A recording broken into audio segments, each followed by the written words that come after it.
Good afternoon. It is my honor to welcome Foreign Minister Kang to Washington. It is important to meet with such a critical ally so early in my time as Secretary at this incredibly critical time as well. Our alliance with the Republic of Korea was forged in the crucible of war 65 years ago. Tens of thousands of Koreans and Americans sacrificed their lives in the pursuit of freedom for South Korea. In the years since, the citizens of South Korea took the hard-earned freedom and transformed their war-shattered country into an economic wonder. The Republic of Korea is now the 11th largest economy in the globe, the 6th largest trading partner of the United States, and a key force multiplier for U.S. leadership in the world. The U.S. Republic of Korea alliance has been fortified by the trials of history and is unequivocally now stronger than ever. Over 28,500 men and women of the United States Forces Korea serve as the forward deployed face of the ironclad U.S. commitment to the security of the Republic of Korea, its people, and indeed to the entire region. The prospect of peace and security in the Korean Peninsula and across the Asian Pacific region is why we have stood shoulder to shoulder for more than 6 decades. Just yesterday, I returned from Pyongyang, where I had productive discussions with Chairman Kim Jong-un in preparation for President Trump's summit with him. It was an honor as one of my first actions as Secretary of State to negotiate the safe return of 3 U.S. citizens and bring them home to freedom. We wish these Americans and their families the best as they reconnect after a very difficult time apart. On behalf of the American people, we say welcome home. The release of these 3 citizens helped set the conditions for a successful meeting between President Trump and Chairman Kim. We look forward to our continued preparations with the DPRK to make the summit in Singapore on June 12th a true success for the American and Korean people and for the world. I congratulate South Korea and North Korea on their historic meeting last month. The United States is encouraged by President Moon and Chairman Kim's stated goal of complete denuclearization in the Panmunjom Declaration. Today, Foreign Minister Kang and I discussed the summit, my trip to North Korea, and the bold step President Trump is about to take when he meets with Chairman Kim. We would not be where we are today without the close and coordinated leadership of Presidents Trump and Moon. The United States and the Republic of Korea remain committed to achieving the permanent, verifiable, and irreversible denuclearization of the Korean Peninsula. If Chairman Kim chooses the right path, there is a future brimming with peace and prosperity for the North Korean people. America's track record of support for the Korean people is second to none. If North Korea takes bold action to quickly denuclearize, the United States is prepared to work with North Korea to achieve prosperity on the par with our South Korean friends. The United States looks forward to continued close cooperation with our South Korean allies on this issue and many others. Foreign Minister, thank you for being with me today. It was a pleasure to work with you. Thank you very much, Mr. Secretary, for the very warm welcome. Let me reiterate my congratulations on your becoming the top diplomat of the United States at this historic moment. Secretary Pompeo, you have already been at the center of our joint efforts on North Korea, and I very much look forward to working closely with you. We spoke on April 28th, right after the momentous Inter-Korean summit, and today we met just after Secretary Pompeo's return from Pyongyang. During our meeting, I congratulated him and President Trump for the successful release of the 3 U.S. citizens, all Korean Americans, from North Korea. This is a promising signal for the upcoming summit between Presidents Trump and Chairman Kim. Over the past weeks, both Korea and the United States have been engaged in intensive diplomatic efforts regarding North Korea, and we briefed each other on the latest endeavors, including Secretary Pompeo's visit to Pyongyang and the Korea-Japan-China Trilateral Summit in Tokyo, which adopted a special statement welcoming the outcome of the South-North Korean summit and expressing the strong hopes for the success of the upcoming U.S.-North Korea summit. In this context, Secretary Pompeo and I discussed preparations for the summit meeting between President Trump and Chairman Kim in Singapore on June 12th. We agreed that the summit would be a historic opportunity for resolving the North Korean nuclear issue and securing enduring peace on the Korean Peninsula. We reaffirmed that our goal is to achieve the complete, verifiable, and irreversible denuclearization on the Korean Peninsula. In this regard, Secretary Pompeo and I agreed that next few weeks will be critical, requiring airtight coordination between our two countries. As announced, President Moon will visit Washington, D.C. soon to meet with President Trump. The close communication and trust between Presidents Trump and Moon have been the driving force that has brought us to this point of breakthrough for the denuclearization and peace on the Korean Peninsula.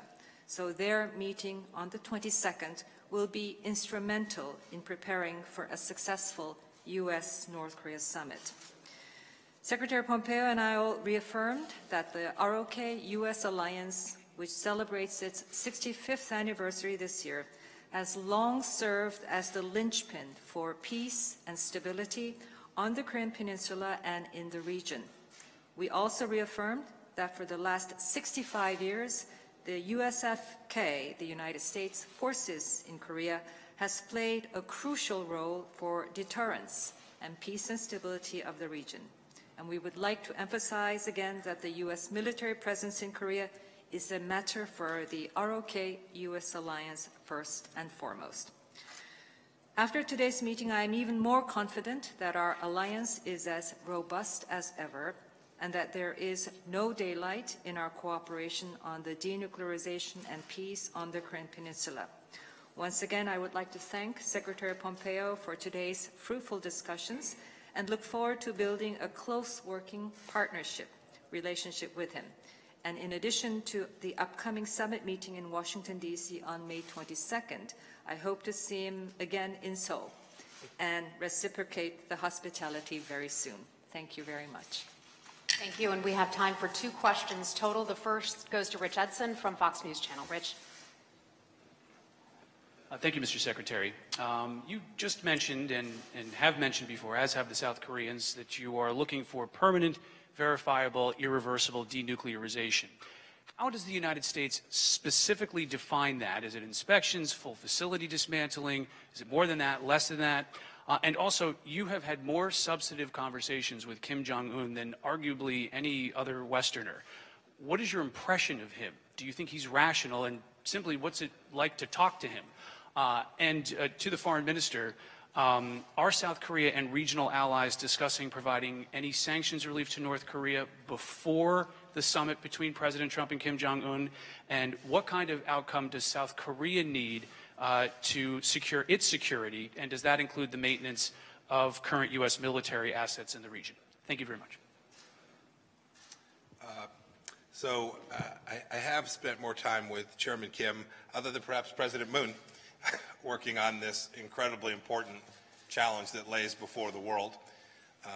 President Trump and the world have set the conditions for a successful outcome from June 12th and the activities that are necessary to follow therefrom. You asked about my conversations with Chairman Kim.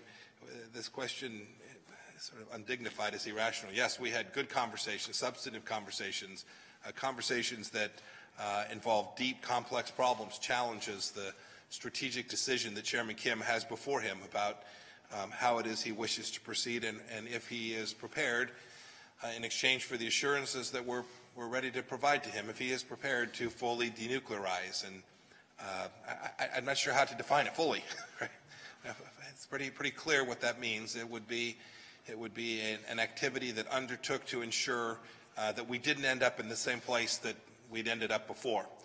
There are multiple passes at trying to solve this conundrum for the world, how to ensure that North Korea doesn't possess the capacity to threaten not only the United States but the world with nuclear weapons. And so in order to achieve that, it will require a robust verification program and one that, that we will undertake with partners around the world, which will achieve that outcome in a way that, frankly, no agreement before it has ever set forth. A big undertaking for sure, but one that Chairman Kim and I had the opportunity to have a good, sound discussion on, so that I think we have a pretty good understanding between our two countries about what the shared objectives are. I'm sorry? But good conversations. There's some videos that have been released. You can see our conversations were warm. We were each representing our two countries, trying our best to make sure that we were communicating clearly, that we had a shared understanding about what our mutual objectives were. But we had good conversations about the histories of our two nations, the challenges that we've had between us. We talked about the fact that America has often in history had adversaries who we are now close partners with, and our hope that we could achieve the same with respect to North Korea. Thank you, Rich. Our next question goes to Yonhap News Agency. Could I just answer that question? Yes. I think your question about sanctions relief, I think we're very clear that the sanctions remain in place until and unless we see visible, meaningful action taken by North Korea on the denuclearization track. The North Korean leader has committed to denuclearization and formally so through the Panmunjom Declaration. We very much hope to see further steps, more concrete steps towards denuclearization being produced at the U.S.-North Korea summit. So we're not talking about sanctions relief at this point. Your question about what are we looking in terms of for our own security, we are confident of our security through the Korea-U.S. joint security stance, which is why we say the issue of the alliance, any issue of the alliance, including the troop presence in our country, is a matter for our two allies to discuss and not to be put on the table with North Korea. Okay. And our next question goes to Yonhap, to Mr. Lee Song-woo. Hello, secretaries. So I have two questions for each of you. So we only have time for one, please. Yeah. Thank you. But one for Yes, one. Okay. So one for our Minister Kang. Can I say in Korean? Sure. Sure.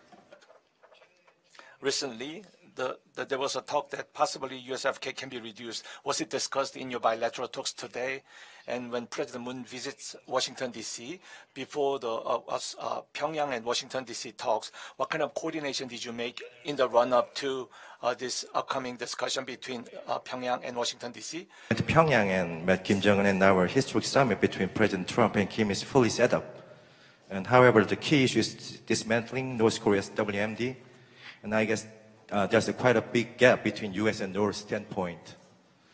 So did you actually discuss the issue with Kim, this issue with Kim, and have you two narrowed the differences, and do you think he's willing to give up his WMD? Thank you. 네, 한국말로 말씀드리겠습니다. 주한 논의는 전혀 없었습니다. So there was no talk about reducing USFK at all. If there was any talk about USFK, it was only about how solid our alliance is, and any issue, any discussion about USFK or alliance should be discussed as such between our two nations which are in alliance, and not in North Korea and US talks, which was confirmed by Secretary Pompeo. And May 22nd is the day when U.S. President, the South Korean President will meet again. And along the way, President Trump and President Moon had a close relationship and trust with each other, and it played a key role. So in the run-up to the North Korea and the U.S. summit, discussion between the two leaders will play a key role in preparing and setting the tone for their talks. So we are making our best effort to best prepare for this summit. Your question was about were details discussed. We had quite a conversation about it. I'm not going to share that here. We're not going to negotiate the details of the agreement in this setting. We'll do it in conversations between our leaders and our working teams that are hard at preparing for the summit. I am confident that we have a shared understanding of the outcome that the leaders want. Certainly President Trump and Chairman Kim, but I think President Moon as well. I think we have a shared vision for what we hope when this process is completed, the Korean Peninsula looks like. I think we have a good understanding, and I think there is complete agreement about what the ultimate objectives are.